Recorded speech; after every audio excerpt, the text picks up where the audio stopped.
So I think what I've observed over the years has been different attempts to take lean philosophy and lean tools and apply them into the slightly chaotic environment that I've been working at eBay for those years. But what's changed, I think, recently has been really an increased focus on the customer. Okay. At a strategic level in the company. Right. And the search then for the right tools and methods to make that work. And that different parts of the company have answered that in different ways. And what's been fascinating for me to see from a content perspective, our partners within the product development organization or the product management organization have been increasingly using Agile and Scrum methodology very successfully and breaking away from waterfall methodology.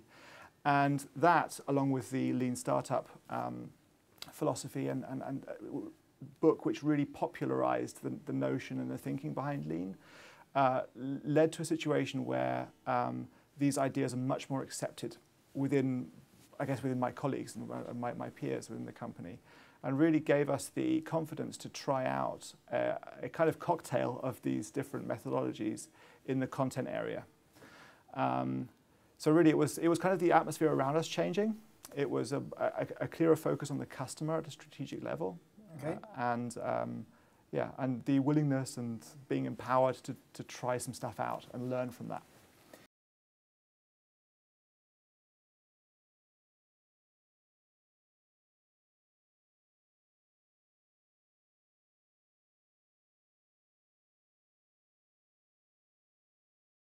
I think that it's the latter. So I think when I was working in the customer support organization, we were not using many of the techniques that we're trying out now.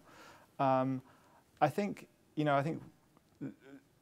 within a customer support organization, you can absolutely use these principles, and a lot of it is very much common sense.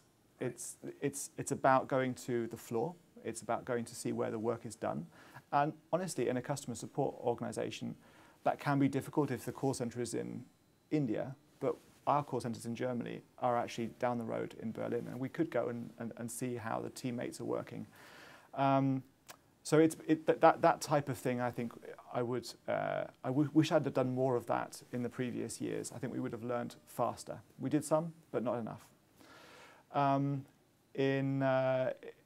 In the role I'm now in for the last couple of years with content, actually for the last year with the content organization,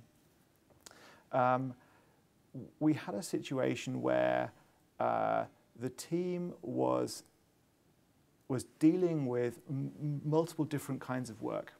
So we had operational stuff, fixing bugs, maintaining the site, maintaining the content on the site, fixing stuff that was inaccurate or maybe legally sensitive.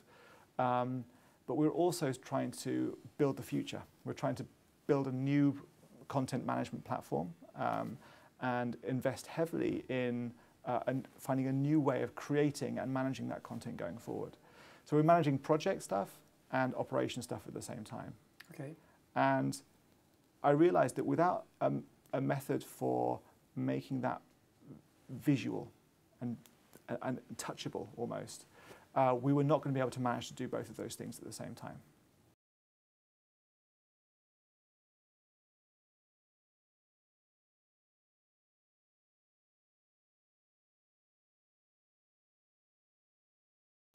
So I think that it's about a way of thinking, right? It's about being very focused on what's your next learning, what experiment are you running, what do you learn from it, and how do you work those learnings into the next iteration, and do that quite quickly.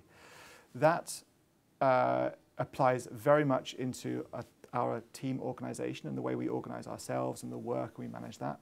And of course, it also applies when we are creating products or information that our customers consume. So it's both external facing and inward looking as well.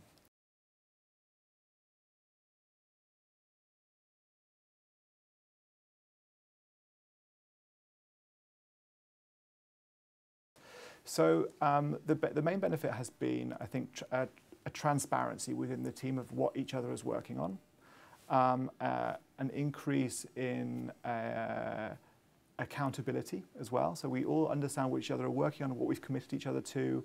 We understand how we can support each other if there are issues with delivering on those commitments. And I think we couldn't do that before in the same way. It was guesswork. It was working on your gut feeling rather than seeing clearly what are the problems. So, I mean, the team engagement was absolutely central. This is not something that you can mandate from top down, right? So I think what we did was there were some conversations with colleagues in the organisation who are using similar methodologies to get some ideas of how you could organise yourselves differently. And we did that as a group or in different configurations of myself and a couple of members of the team having those conversations. So it was kind of a joint learning process in a way. And then it was so it's not a democracy, right? But it is a common agreement about what we're going to try next. Okay, so we're going to use sprints as units of planning, and we'll start with 2-week sprints. That was agreement that we came to together, and then we reviewed that.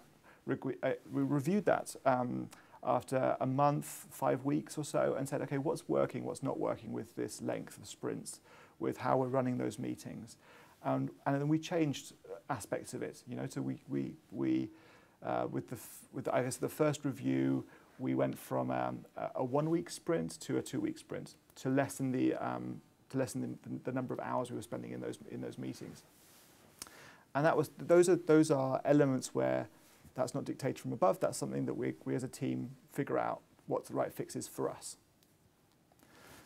So that was definitely something that helped the engagement. I think with any change, you go through a phase of, oh God, is this the right thing?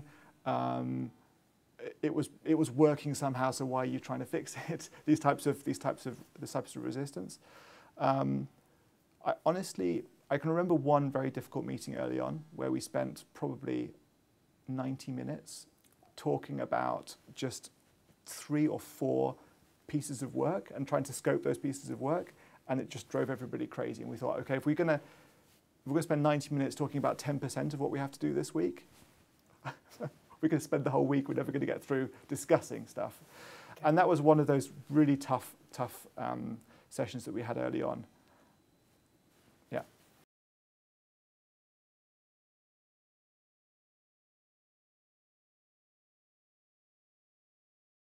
Great question. So I think for me it was about learning what are the discussion that's ongoing. We're taking lean principles and applying them in a IT or a knowledge work context. What are my broader peers saying about these topics? What is it?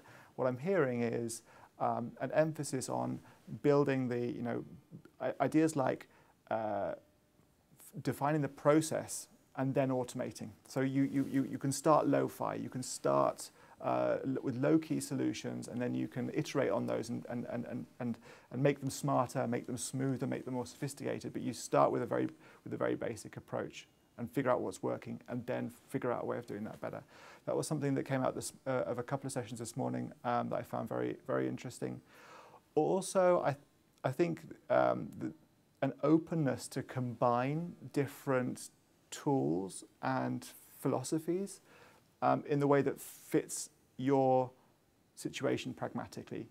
That's something that resonates really strongly with me. Right? We have a mixture of different things that we're trying out here. We're not ideologues. We're not lean ideologues. We're not agile ideologues. We're trying out what works.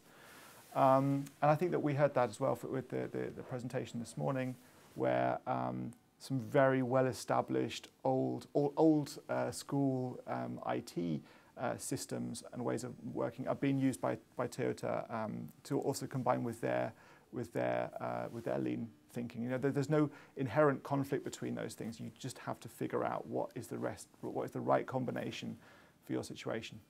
Okay. I find that very interesting. Yeah. Michael, thank you very much. You're very welcome. Thank you.